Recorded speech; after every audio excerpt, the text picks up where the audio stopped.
Great thing. So on with the poets. The first of our poets is Daljit Nagra, whose book is this fantastic retelling of the Ramayana. And I love it when retellings and translations and versions are on the T S Eliot shortlist. What I always want from translations is a three-way conversation between the original writer and the translator and me. And somehow all those things have to contribute, which they do in this retelling. It's a bit like, I'm trying to think of an image of what it's like, this book. And it's like that scene in Friends where Joey puts all his clothes on. And he stands there with all the clothes he's got in his wardrobe on, but he can still tell it's Joey. And that's the great thing about this retelling, that somehow in it, Daljit has put the Ramayana and all this learning. But you look very closely, you can still see that it's Daljit who's retold it, because within it, you've got Daljit's exuberance and his love of language and the way he's got this lightness of touch and he wants to communicate. And in a first for the T S Eliot readings, Daljit's going to be reading it with 4 other people. There's going to be a quintet. So it's Daljit plus 4. So it's Daljit plus Catherine Hoyle, Daniel Powell, Richard Scott and Edward Dogar. So please welcome them. They look like a tribute band. Bring them on.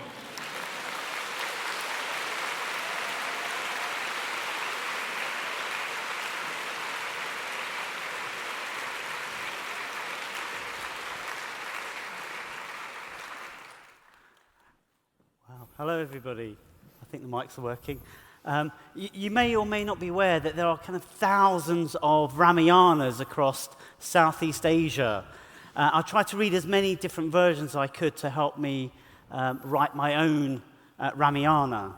The chapter we're going to read for you today was inspired for me by a mural in Cambodia, which has this kind of head of a buffalo in the hands of a monkey, and he's using it to smash his way out of a cave. And also used little bits from a Laos version, a regional Laos version, which had just a little bit of incest in it. And I just couldn't help myself but bring that in. As you'll see, but I did it tastefully, as you'll see. My fellow readers, the exciting new poet Richard Scott. Please introduce yourself, Richard. I'm going to be playing Tarapi. I'm a buffalo, and I hate my dad, and I really love my mum. And his mum happens to be my wife, Catherine. I will be playing the part of a pregnant buffalo. Later on, I will also be a goddess and a monkey advisor. I had to make up for being a cow to a goddess. See how it works. And next, the exciting new poet, Edward Dogar. I'm going to be Tarapa. I'm a big father bull, and I'm soon to be usurped by my son over there. And because I'm versatile, I'll also be a god and a monkey advisor. And finally, the man from Poetry Live, some of you may recognize him, is Daniel Powell. I'm going to be playing Bali, a monkey who despises his brother Sugriva. Don't know why. But, this chapter is called Whole Block Bleeding Blunder. We all ready, team? There was once a buffalo gang. Their leader, Tarapa, was a shocking white beast. One day he must have lost his mind, Tarapa started, Horning to death all the males in my tribe. I'm going to butcher the whole male gang, so I am the sole bull among my cow wives. One Tarapa wife was pregnant and thinking, What if I bloating a boy? Mwah! Tarapa will horn him. She fled for a cave and gave birth to a fulsome black buffalo she named Tarapi. I fed Tarapi my milk, soured with tales about his father's death spree, till my boy hatched only hatred for his dad. He daily sharpened his horns, and at night he came down yonder, measuring his hooves against his father's hooves. When Tarapi's hooves were big as Tarapa's hooves, he came down the mountain. And what did he do? He first of all started gorging his sex appetite by bursting his pent bullhood on his dad's wives. Tarapi mated with each Tarapa cow, even his own sweet Mummiji. Wow! Powering across the land, massed with his polluted wives, the father, Tarapa, brimming in his whiteness, called out monster-voiced. What bull dare soil my wives? Mwah! Leaking creams and red-eyed, Tarapi burst his spunky voice. It was I, your son. These all are now become my wives. The father, hopping with rage, burst dry earth, then stamped his hooves and charged at the son. But the son wiggled aside. Hornswoggler, dainty boy.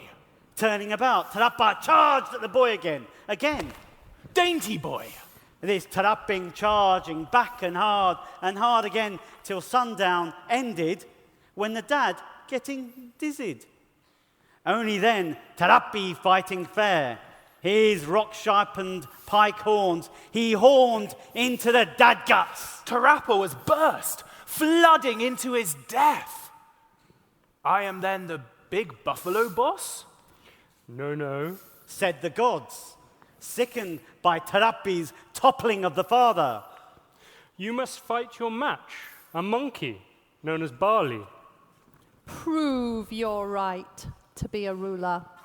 So up stepped bad black Tarapi to unsettle our monkey kingdom. Barley was ready. Oh ho, buffalo.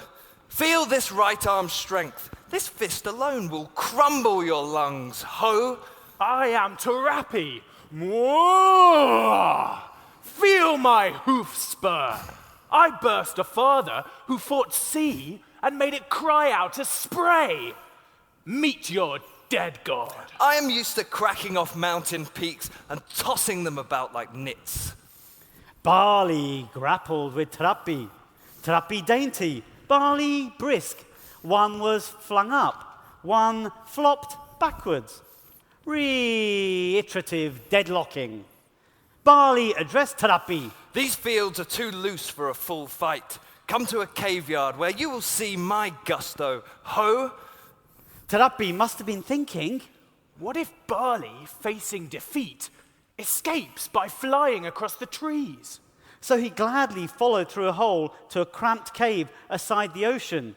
Barley told me. Hang about this hole, youngster, so I can return this way once I've killed him, yo. I kept my feet at the hole for many moons.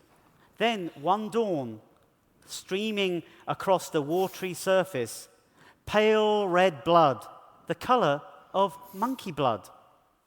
Barley must be dead, I thought. God bless Barley. Our monkey advisor said, As Barley's younger bro, you are king now. King Sugriva.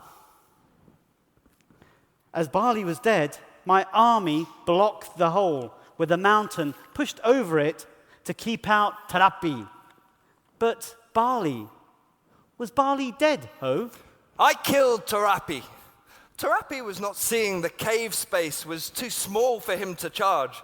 I was all over that hulking buffalo and killed him by cracking off a Tarapi horn, then piercing him in the guts with it. Ho! So why, you must be thinking, was Tarapi's blood pale red as monkey blood? At Tarapi's death, the gods had showered Barley with flowers. Pollen and petals must have mixed in with Tarapi's blood to make it pale red as it spread in the ocean. Barley tried returning up the hole to be dancing his victory dance. Hole blocked. Barley must have thought that I blocked the hole to kill him, ho? So I ripped Tarapi's mighty head off and threw it so hard into the blocked hole that the hole shattered into daylight. What a monkey. What a monkey. What a monkey. Then seeing me on the throne as the new king must have proved my cunning. Barley rushed at me, slapping me wildly. Not a word could I blurt. Entomb me? Coward bro. He kept saying as he kept slapping me. I only got free from the snappy slaps when I made it to Matunga. Thank you.